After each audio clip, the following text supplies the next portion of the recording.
Le bilan, on est déjà très content qu'on a pu faire ces championnats dans des conditions plus ou moins correctes. Vu que quand on est arrivé vendredi matin, la neige était vraiment atroce.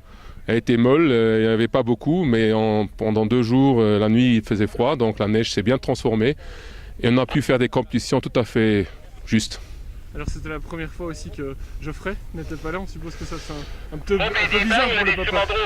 Oui, mais c'est dans l'ordre des choses, il faut mettre ses priorités dans la vie, et là c'est les priorités pour les études pour le moment, et c'est comme ça, hein, c'est normal. Alors c'est l'occasion aussi pour une nouvelle génération, les petits frères aussi, de montrer ce qu'ils valent. Bah oui, c'est évidemment, maintenant il y avait les deux meilleurs de nos cadres qui n'étaient pas là, donc les jeunes, ils savaient que c'était leur chance et ils ont bien profité.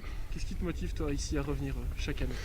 Quand je vois le bonheur des gens qui gagnent, qui font des bonnes performances, ça me fait plaisir et ça me motive à persister sur cette voie. Alors le programme pour les jeunes au niveau sportif dans les prochains mois, dans les prochaines semaines ? La première course pour les jeunes, ce sera pas la semaine qui vient, mais la semaine d'après, ils vont 4 coureurs, donc Christophe Bock, Paul Elvinger, Castamans Max et Mathieu Hoche, ils vont aller à la Boroufa, c'est une course FIS pour les jeunes U16 et U14 en Andorre. Alors une question par rapport à l'actualité aussi, 2014 c'est l'année des Jeux Olympiques, pas de skieur luxembourgeois, c'est possible, c'est une déception, ton impression par rapport à cette situation ? Non, c'est pas une déception, c'est un fait parce que pour pouvoir faire les qualifications pour les Jeux Olympiques au niveau du COSE luxembourgeois, c'est très dur, ça nécessite vraiment beaucoup d'investissement et surtout mettre les études au second plan. Et ça, je crois que actuellement, dans nos cadres, il n'y a personne qui est prêt à faire ça. Ce qui est compréhensible, c'est que j'accepte et ce que je voudrais pas que mon fils arrête les études pour avoir la chance éventuelle de pouvoir se qualifier pour les Jeux Olympiques.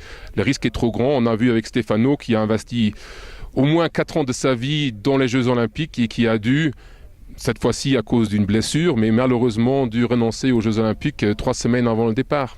Catherine nous disait aussi, elle aurait pu, éventuellement, si elle ne s'était pas blessée l'an dernier, elle aurait pu avoir les points suffisants.